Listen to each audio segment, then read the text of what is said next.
last meeting. Mover and seconder. Stewart and Turner in favour. Contrary, carried. Public input.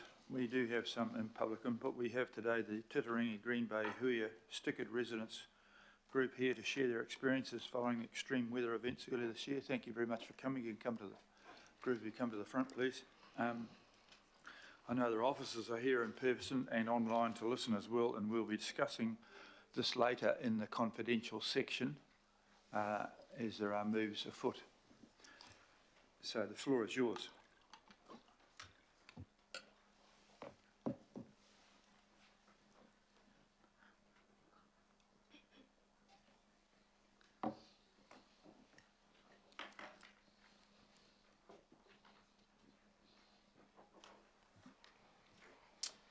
Tēnā koutou katoa, Mayor Brown and councillors. Firstly, our acknowledgement to Mana Whenua. Secondly, why are we here today? We are here today to share our traumatic experience with you, to offer our help, to ask for your help. I'm part of a group of 64 residents with landslips who came together to support one another after the anniversary weekend storm. Some of those are with us today. 15 are red stickers, 15 of our houses, 14 houses are yellow stickers. We are also in contact with and support other groups across Auckland who are also anxious and distressed. And now I will hand over to some of our members, you, Renata and Jackie. This is our place.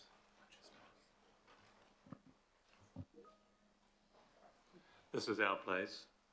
The night of the 27th of January, it was raining cats and dogs and the power had been off since 7. We were in bed, then above the noise of the wind and rain, we heard a huge crashing and cracking of trees. We rushed to the window and to our horror, about 8 metres of our land with huge kauri and pahutakawa trees crashed 70 metres to the sea below. We fled our home in our pyjamas. That week we were red stickered and remain so. That was 7 months ago. I don't know how to describe the way we have been feeling. Very, very sad. And then as the months have rolled on, frustrated, fearful, and increasingly anxious. We need help faster, plain and simple.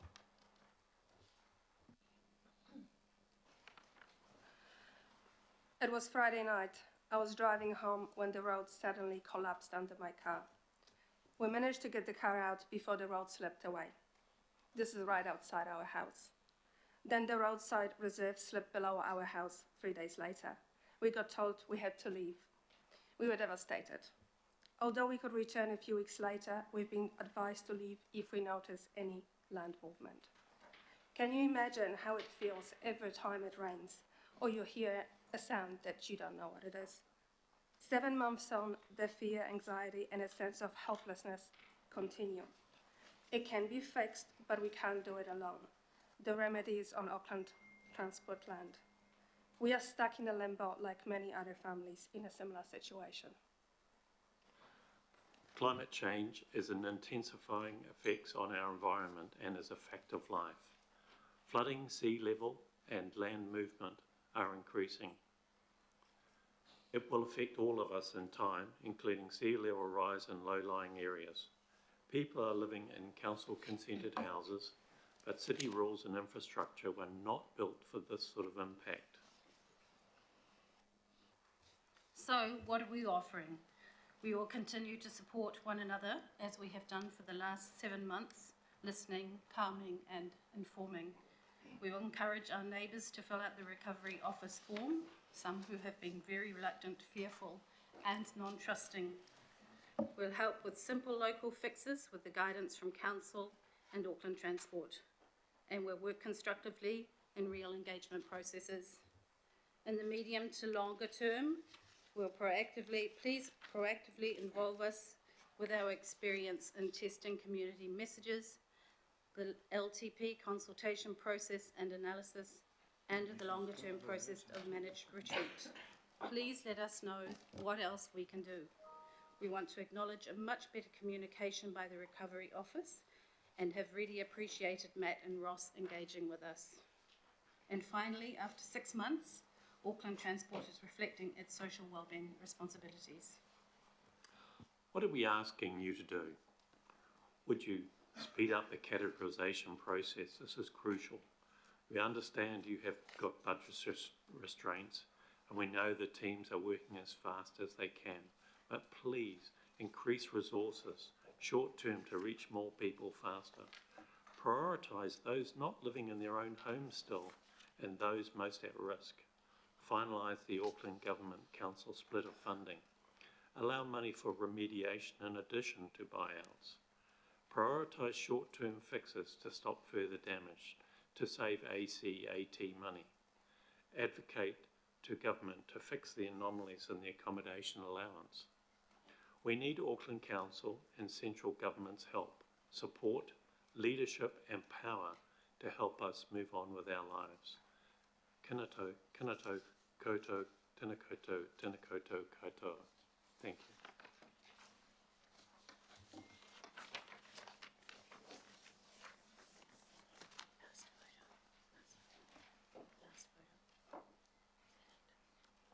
Okay, thanks for sharing this. We've heard you, and I can assure your views will be considered as part of our discussions later in the confidential. So your timing's very good. I've got limited time for questions, and I'll know that Councillor Henderson's got one. But Thanks, Mayor. I'll try and be as quick as I can, but I do just want to briefly acknowledge you for coming here today because, you know, it's so bloody hard sharing your stories, and you have to do it over and over again through this process. So I just want to acknowledge that it's really, really tough for you guys, and we really feel that. Councillor Turner and I, as Westies, we know the trauma. I mean, I know I'm still up. Whenever it rains hard, I'm up, you know, and I know a lot of us are. But you have correctly pointed out that there's a hell of a lot more work to do, and just acknowledging Matt and Ross as well, I think that was really nice of you, thanks. My question actually is for Phil Wilson, and I've kind of given a bit of a heads up on this, but you know, how can the Recovery Office accommodate the priority areas advocated by this fantastic group and report back to the governing body as soon as practicable? How can we do that and do an encouraging sort of open dialogue? Yeah, thank you, Councillor, and I've also spoken with Matt Tucker, who's leading the Recovery Office. So firstly, would just make the offer to be available for an ongoing dialogue when and where needed. The Recovery Office is acutely aware of your situation and others around the region, and as you've observed, yes, it's been a slow process. It's kind of building up to a level of strength now, and there are some important decisions close at hand that will help us to kind of bring certainty to people very usefully, I would suggest. I think specifically to Councillor Henderson's question, I'm very happy to commit that we'll reference the situation in your area in terms of reporting through to this body. We do bring a recovery report through on a monthly basis, and that'll provide a bit of visibility and a bit of discipline around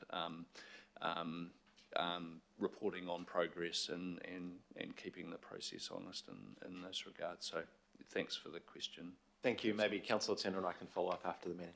Thank you, Mayor. Councillor Turner is the other local one. Wants a small speak.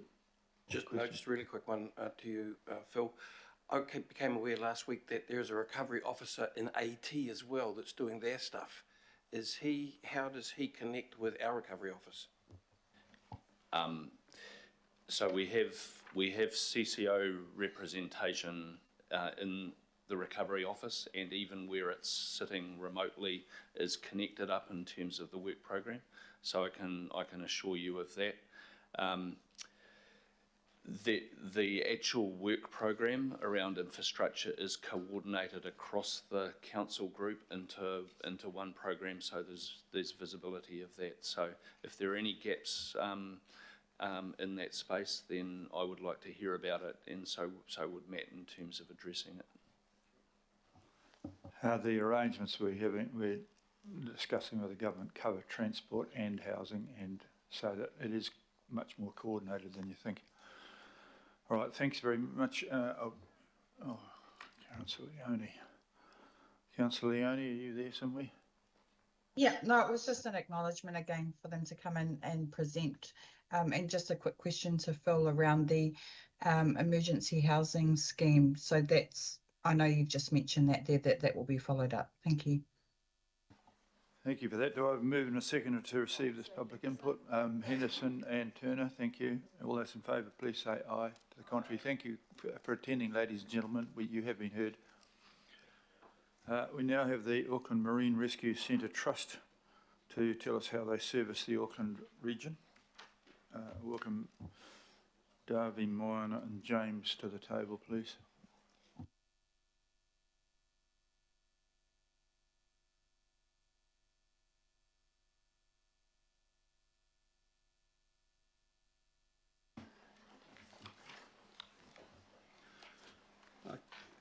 Kia ora, Mr Mayor, kia ora councillors, and thank you very much for the opportunity to present to you the work of the Auckland Marine Rescue Centre. One of the deeply valued experiences and privileges of living in Auckland is access to the ocean, the Hauraki Gulf and beyond, and even more so the comfort that comes from knowing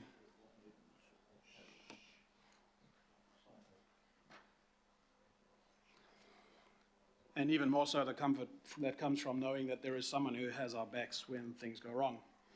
On any given weekend, a massive flotilla of people head out to sea, both for recreation and for harvesting and for all kinds of reasons that we hold dear. In the late 80s, in 1989 specifically, the Auckland Marine Rescue Centre Trust was created in order to establish, to maintain, develop a centre from which rescue operations could be provided, but also could be expanded, and education could be provided both to operators in the rescue services, but also to the general public. In 1991, the Auckland Marine Rescue Centre was in fact commissioned. That's a photograph of the Pepper Pot building down Mechanics Bay in Solent Road. And that building, that building has been in operation non-stop and 24 hours a day since that day, and has served thousands and thousands of rescues in that time. The tenants of the Auckland Marine Rescue Centre are the New Zealand Coast Guard, also the Auckland chapter or the Auckland base, Surf Lifesaving New Zealand, and Surf Lifesaving Northern, which is now consolidating into Surf Lifesaving New Zealand, the New Zealand Police Maritime Wing, and Auckland Transport's Harbour Master. All of these are obviously the powerhouses behind safety at sea nationally, as well as with a focus on the Hauraki Gulf in this case. And you can imagine that at the times when a rescue is required, there is a massive overhead of coordination required. So one of the key capabilities presented in the Marine Rescue Centre is a high-tech coordination and monitoring centre for the whole country. For those of you who have headed out to sea, anytime you call Auckland Coast Guard to open up a trip report, let them know how many of you are on board, where you're going and when you'll be back. The team of volunteers that monitor that are in fact located within the Marine Rescue Centre. The Marine Rescue Centre, as I mentioned, is operated by the Marine Rescue Centre Trust. The three of us are on the board of trustees, and our goal here is to make sure that we are providing that service to these critical capabilities and organisations in the long run.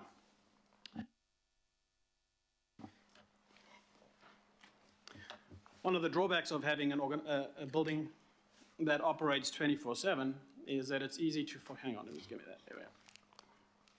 Our clicker seems to have. That operates 24/7 is that it's easy to defer maintenance that might disrupt services, and so over the years, despite attempts at having ambitious plans to refurbish, to refactor, rebuild the centre, the day-to-day maintenance of this has in fact fallen behind, and increasingly the entropy that sets in means that the facility becomes less fit for purpose on an almost daily basis. The remedial work backlog, as we estimated today, is around $1.2 million worth of restoration and remediation work. And this work is already underway with a new trust board having been appointed in February with renewed enthusiasm, and also with the professional skills to manage such a program and facility in the long run. To bring to your awareness that we have submitted a request for funding into the LTP, so there's no expectation of a decision on that in this particular conversation, only that you be aware that when you see it, that this is what it's for. And this is to partially fund bringing the facility back up to the professional standard that we would like our volunteers and safety organizations to operate within. On our team of trustees, we have civil engineering experience, facilities management experience at scale, financial services experience and fundraising experience, together with a deep pool of stakeholder engagement skills. What is it that we're asking you for today? Firstly, the awareness of the importance of a centre such as the Marine Rescue Centre and the fact that it supports those people that we trust to keep us safe as we exercise our access to the ocean for all the many reasons that we do so. Secondly, a request for longer term and ongoing engagement as we unfold what is going to be a long-term plan for the future of marine safety across New Zealand and in Auckland specifically. Why is that germane to this particular council is that a number of the organisations upon which we'll rely heavily, such as Eke Panaku, such as the Auckland Harbour Master and others, fall within the direct ambit of this council. And hence we would ask for both your engagement, but then also encouragement for the engagement of all parties within your scope to form the long-term plan and to execute that into fruition. That really is the message that we'd like to leave you with, just the awareness and the engagement and the encouragement of that engagement with all parties. And on that note, I thank you for your time and I'll open for questions. Okay, thank you, Roo, for that presentation. I know we already fund several of the organisations who operate out of your facility, and it has been raised to me by others. You know, do you charge things like the police market rental for those things? I mean, good on you. We do, Mr. Mayor. We charge the police and the harbour master both pay a commercial related rent, and then the other tenant organisations pay a heavily discounted rent into the building. Anyhow, we are going to look into this in the long-term plan. I'll take short, quick questions one from Greg Sayers, please. Yeah, thank you. Thank you very much for your presentation, and I think it's important the message that you've talked about the ongoing engagement, and I'm sure have a positive response around that. My question's around it was 450,000 in your submission. Is that, just thinking ahead, are you requesting that in 1 year or across a number of years? So the request is as a part of the larger program. It's likely to manifest in the second year of a 2-year program. So it could stretch over the back half of the first year and into the second. It's much more likely to be required in the second year in totality. What's the second year? What year are we talking about? So work is already underway, so we're into 2025. Okay, thank you. Thank you very much. I think we're certainly quite happy to tautoko and support the work you're doing in various ways, and so that's a useful and helpful presentation. Thank you very much indeed. I'll move that we receive this, and seconded by Councillor Sayers. All those in favour, please say aye. Contrary, thank you. Thank you very much for the presentation, and you know that Thank you very much, Mr. Mayor. I'm very supportive of what you do, and I encourage all my fellow councillors to join Coast Guard, amongst other things as well. All right, thank you for that. What's next? Go on, then. We've got a request from the local board input from the Henderson, Massey and Fowle local boards who wish to address us about a matter being discussed in the confidential section. I think we'll hear from them later on in the day when we get into confidential, if that's all right, because so you just have to sit through several hours of tedium.